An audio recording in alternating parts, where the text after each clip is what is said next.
On September 8th, in the neighborhood of Sudan's capital Khartoum, a series of drone strikes targeted the Rapid Response Forces, or RSF, in a sophisticated series of attacks. The RSF, currently fighting against the Sudanese government, have long been backed by the Wagner Group, receiving training and advising. Initially, the source of the attacks on the RSF was a mystery. However, the true culprit may very well be Ukraine. This is General Kyrylo Budanov, the chief of the Defense Intelligence of Ukraine. In the summer of 2023, Budanov made a statement that Ukraine would target Russian forces anywhere around the world. With Russia's military nearly fully committed to its invasion in Ukraine, this has left its other postings abroad lightly manned. This has led to consequences that aren't only exploitable by Ukraine, but by other regional actors like Azerbaijan in the Caucasus or Israel in Syria. This predicament for Russia was only made worse when Yevgeny Prigozhin, the owner of the Wagner Group, launched a mutiny against Russia in late June. Wagner, one of Russia's largest private military companies at the time, was a critical component of Russia's global strategy, granting Russia extended reach around the world and a level of deniability in its operations. Wagner gave Russia a presence throughout Africa, Asia, and even as far as South America.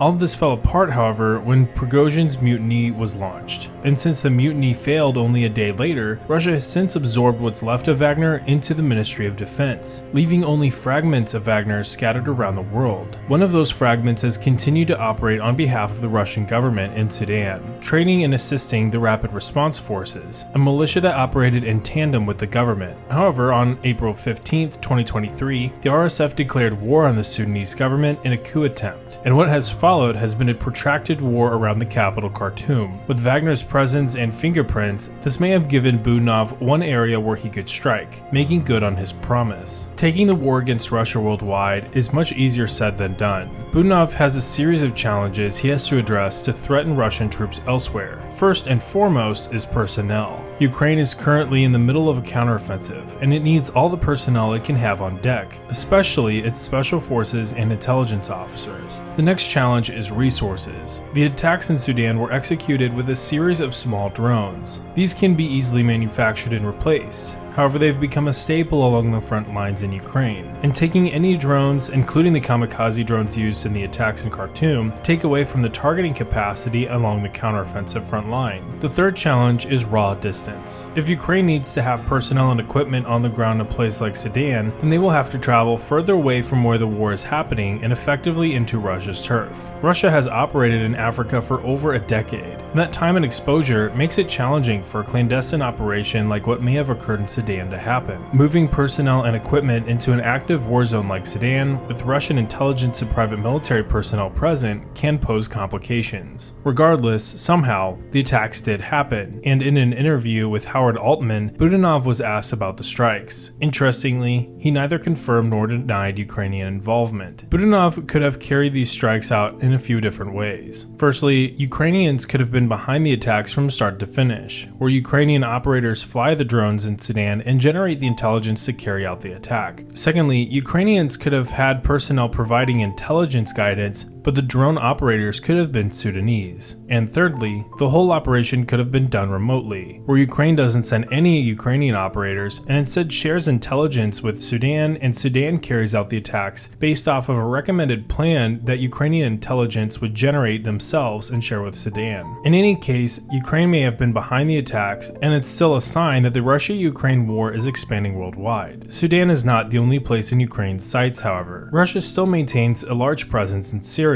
and has notable support from Iran, where it receives lethal assistance. With this in mind, Ukraine has publicly stated that it would like to strike facilities inside Russia, Syria, and Iran, if they could be supplied with long-range missile systems to carry out such strikes. The specific sites they'd like to target would be production facilities, creating Shahed kamikaze drones, which exist in the three aforementioned countries. The challenge here is that Ukraine has not received weapon systems capable of targeting facilities in those countries from Ukraine. Instead, if Ukraine wanted to target those facilities now, they would have to offer a series of similar strikes to what happened in Sudan. However, However, they will need to find a method to deliver a higher payload than what was delivered in Sudan to make a discernible impact. Attacking Russia and its support infrastructure around the world isn't just a distraction or some way to grow domestic morale. Targeting the Shahed development pipeline will help Ukraine slow down Russia's ability to strike Ukraine with its strategic bombing campaign. With Russia's cruise missile supply preventing Russia from launching large, regular strike campaigns, Russia's access to Shahed drones granted the ability to still strike targets with a cheaper and easily produced weapon system. A disruption in that supply chain will give Ukraine more breathing room. Breathing room economically by protecting Ukraine grain stockpiles, and breathing room militarily by allowing Ukraine to move air defenses closer to the front lines where they can target Russian aircraft deeper in Russian-controlled territory. Ukraine can also attack other production facilities, such as artillery and ammunition production facilities in Iran and Russia. Ukraine can also send a message to Russia's allies in Africa that their partnership with Russia will no longer guarantee security.